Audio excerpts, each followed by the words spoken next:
നമസ്കാരം, എൻഫർടൈൻമെന്റിലേക്ക് സ്വാഗതം. നമ്മുടെ ചാനൽ എഡ്യൂക്കേഷൻ, ഇൻഫർമേഷൻ, ട്രഡീഷൻ കൂടാതെ എന്റർടൈൻമെന്റ് കൂടെ ഉള്ളതാണല്ലോ. നമ്മുടെ ചാനലിലെ പ്രധാനപ്പെട്ട ഒരു സെക്ഷനായിട്ടുള്ള ഇൻഫർമേറ്റീവ് സെക്ഷനിലാണ് ഇന്ന്. നമ്മളെല്ലാം തേയില ഉപയോഗിക്കുന്നവരാണ്. തേയില ചെടിയിൽ നിന്നും തേയിലയായി മാറുന്ന പ്രക്രിയ നമുക്കൊന്ന് കണ്ടു നോക്കാം. അതുപോലെ തന്നെ ധാരാളം ചെടികളുണ്ട്. എന്തുകൊണ്ട് തേയിലച്ചെടിയുടെ ഇല മാത്രം ഇപ്രകാരം ഉപയോഗിക്കുന്നു?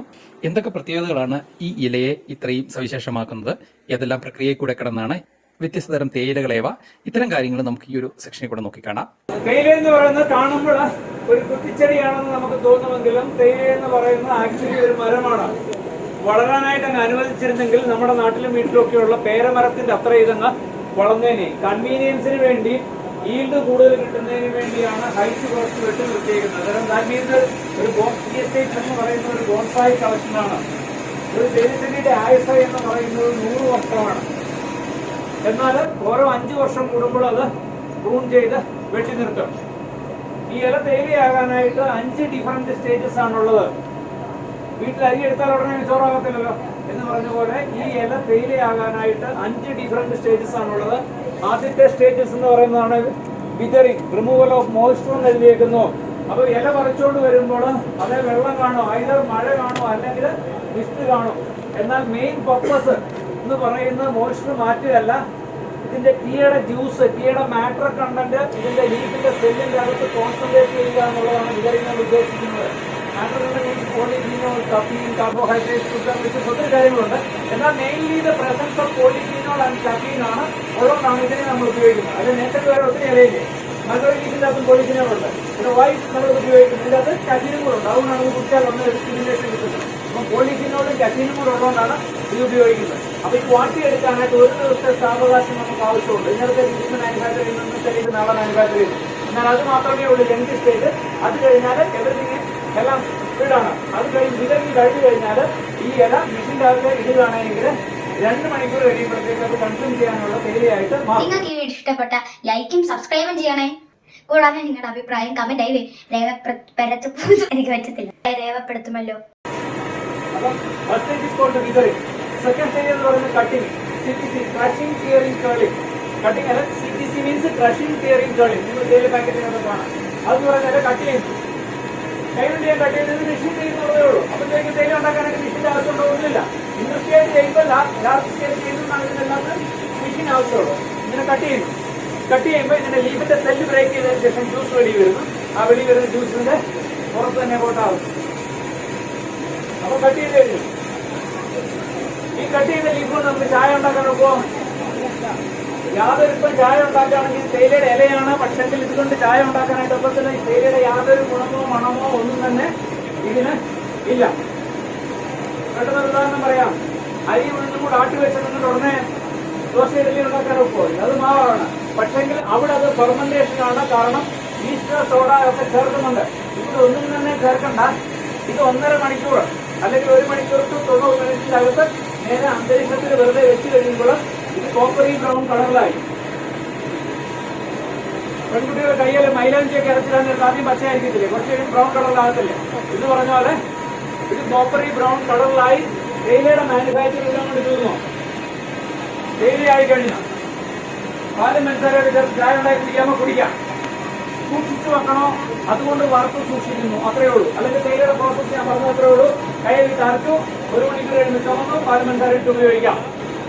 അപ്പോൾ അത് സൂക്ഷിച്ചു വെക്കാൻ ഒക്കത്തില്ല. വീട്ടിൽ പച്ചമീൻ വാങ്ങിച്ചാൽ 1 ദിവസം 2 ദിവസം ഉപയോഗിക്കാം. അത് കഴിഞ്ഞാൽ പിന്നെ ഒക്കത്തില്ല. എന്നാൽ ഉണക്കമീൻ വാങ്ങിച്ചാൽ എത്ര നാൾ വേണമെങ്കിലും ഉപയോഗിക്കാം. വീട്ടിൽ പച്ചക്കപ്പ് വാങ്ങിച്ചാൽ 1 ദിവസം 2 ദിവസം ഉപയോഗിക്കാം. ഉണക്കപ്പ് ആണെങ്കിൽ നാളെ ഉപയോഗിക്കാം. ഇത് തേയിലയാണോ? ആണോ? നല്ല തേയിലയാണ്. പക്ഷേ 1/2 മണിക്കൂർ കഴിഞ്ഞാൽ ചീഞ്ഞ് നാറാൻ തുടങ്ങും. ഓക്സിഡേഷൻ കഴിഞ്ഞ് ഏത് സബ്സ്റ്റൻസും ചീഞ്ഞ് നാറാനായി ഡീകമ്പോസ് സ്റ്റാർട്ട് ചെയ്യും. ഇതിന്റെ മോയ്സ്ചർ പെർസെൻറ്റേജ് 55% മോയ്സ്ചറാണ്. ഇതിനെ 2 to 3% ആയിട്ട് കുറയ്ക്കണം. അതിന് വറക്കുന്നു. വറക്കണമെങ്കിൽ ടെമ്പറേച്ചർ വേണം. കറണ്ട് ആകാം, ഗ്യാസ് ആകാം, പിന്നെ ഓയിലാകാം, കൽക്കരി ആകാം, എന്തെങ്കിലും. ഞാനിവിടെ പറയുന്നത് ഇതാണ്. ഈ വറക്കുന്ന കൂട്ടത്തിൽ ഒരു ബ്യൂട്ടിഫിക്കേഷൻ കൂടെ സംഭവിക്കുന്നുണ്ട്. ഇലക്കകത്ത് നാരുകൾ, ഈ വെയിൻസ് ഉണ്ടല്ലോ നമ്മുടെ മനുഷ്യർക്കുള്ള പോലെ, ഈ വെയിൻസ് ഇലക്കകത്ത് നാരുകൾ, ഈ നാരുകൾ കംപ്ലീറ്റ് ഡ്രൈവിന്റെ സമയത്ത് അത് മാറ്റാനായിട്ടുള്ള അറേഞ്ച്മെന്റ് അതുകൊണ്ട് അത് മാറ്റി കഴിഞ്ഞതിന് ശേഷമാണ് നമുക്ക് തേയില കിട്ടുന്നത്. പക്ഷെ ഇത് വേസ്റ്റ് ആണ്. അതുകൊണ്ട് ടീ വേസ്റ്റ് എന്ന് വിളിക്കുന്നത്, but it is not a waste. ഇതുകൊണ്ട് പേപ്പർ ഉണ്ടാക്കാനായിട്ട് സാധിക്കും, കഫീൻ എക്സ്ട്രാക്ട് ചെയ്യാനായിട്ട് സാധിക്കും, ഫ്യൂൽ ഉണ്ടാക്കാനായിട്ട് സാധിക്കും, സോ മെനി കാര്യങ്ങളെല്ലാം ഇതുകൊണ്ട് ചെയ്യാനായിട്ട് സാധിക്കും. അതുകൊണ്ടാണ് എന്തുകൊണ്ട് ആരും മൈക്രോണൈസ് ചെയ്യാതിരിക്കുന്നത്. നിങ്ങൾക്ക് പോയി ടൂർ കഴിയുമ്പോൾ നിങ്ങൾക്ക് തേയില വാങ്ങിക്കാൻ കിട്ടും. ഇവിടെ തേയില വാങ്ങിക്കാം. നിങ്ങൾ ആരെങ്കിലും എത്ര രൂപ വില തന്നാലും ഉള്ള ടീ വേസ്റ്റ് നിങ്ങൾക്ക് തരാൻ സാധിക്കത്തില്ല. കാരണം അത് ആരും അഡൾട്രേഷൻ സംഭവിക്കാതിരിക്കുന്നതിനാണ് കീബോർഡ് ഒരു നിയമം വെച്ചേക്കുന്നത്. ടീ വേസ്റ്റ് വാങ്ങാൻ ലൈസൻസ് ഉള്ളവരുണ്ട്, അവർക്ക് മാത്രമേ ഇത് ഞങ്ങൾക്ക് വിൽക്കാനായിട്ട് സാധിക്കത്തുള്ളൂ. അത് കഴിഞ്ഞതിന് ശേഷം നമുക്ക് വളരെ വളരെ നല്ല തേയില കിട്ടി. ഈ തേയില വളരെ വളരെ നല്ല തേയിലയാണ്, മാർക്കറ്റിൽ കിട്ടുന്ന തേയിലക്കാളും നല്ല തേയിലയാണ്. എന്നാൽ ഈ തേയില ഇങ്ങനെ തന്നെ മാർക്കറ്റിൽ വിൽക്കുന്നില്ല. അതിന്റെ കാരണം എന്തായിരിക്കാം? ഇങ്ങനെ തന്നെ വിൽക്കാൻ പോരെ, പണി കുറവില്ലേ? എന്തുകൊണ്ടാണ് വിൽക്കാത്തത്? ഇത് ഒത്തിരി നല്ല നല്ല ചായയാണ്. പക്ഷേ ഒരാൾക്ക് നല്ലതായിട്ടുള്ള ചായ വേറൊരാൾക്ക് നല്ലതായിരിക്കണമെന്നില്ല. ഇപ്പൊ ഇവിടെ ചായ എടുക്കുകയാണെങ്കിൽ ഒരാൾ പറയും, കുറച്ച് പേര് പറയുകയോ നല്ല കടുപ്പത്തിലെടുത്തു, ഒരാൾ പറയും മീഡിയം മതി, ഒരാൾ പറയും ലൈറ്റ് മതി. അപ്പൊ പലർക്കും പലത് വേണം, അതുകൊണ്ട് പലതാക്കി കൊടുക്കുന്നു. അതിന് വലിയ ഹെവി ടെക്നോളജി ഒന്നുമില്ല. വിവിധങ്ങളായിട്ടുള്ള അരിപ്പയ്ക്കകത്തൂടെ ഇതുപോലുള്ള വിവിധങ്ങളായിട്ടുള്ള ഏറ്റവും കണ്ണിയാകുന്ന വലിയ അരിപ്പ മുതൽ ഏറ്റവും ചെറിയ ഈ വളരെ ചെറിയ അരിപ്പ വരെ ഇതിനകത്തൂടെ അടിച്ചു കഴിയുമ്പോൾ സൈസ് അനുസരിച്ച് തരം തിരിഞ്ഞു. ഡസ്റ്റ് ആകുന്നതോറും കടുപ്പം കൂടി, ഇവിടെ ഗ്രാനുവൽസിന് ടേസ്റ്റ് കൂടി. ഏറ്റവും കൂടിയ കടുപ്പവും ഏറ്റവും കൂടിയ ടേസ്റ്റും ഒരിക്കലും ഒരു കപ്പിന്റെ അകത്ത് കിട്ടത്തില്ല. പരസ്യവാചകമായിട്ട് ചുമ്മാ വിളിച്ചു പറയാവുന്നുള്ളതേ ഉള്ളൂ.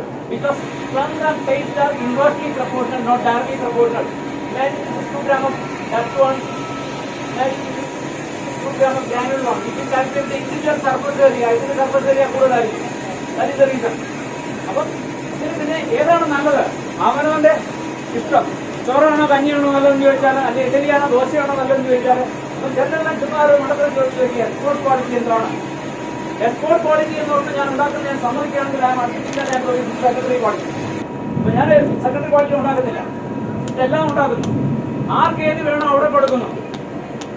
സൗദി അറേബ്യക്കാരൻ ഇതാ വേണ്ടിയെങ്കിൽ സൗദി അറേബ്യയിലോട്ട് ഇത് എക്സ്പോർട്ട് ചെയ്യും, ജർമ്മനിക്കാരൻ ഇതാ വേണ്ടിയെങ്കിൽ ജർമ്മനിക്ക് ഇത് എക്സ്പോർട്ട് ചെയ്യും. വീണ്ടും അധികം വൈകാതെ തന്നെ ഇത്ര ഇൻഫർമേറ്റീവ് ആയിട്ടുള്ളതും എഡ്യൂക്കേഷണൽ ആയിട്ടുള്ളതും എന്റർടൈൻമെന്റ് ആയിട്ടുള്ളതും ട്രഡീഷണൽ ആയിട്ടുള്ള വീഡിയോകളുമായിട്ട് നമുക്ക് വീണ്ടും കാണാം. മറ്റൊരു വീഡിയോയുമായി കാണുന്നവരെ നന്ദി, നമസ്കാരം.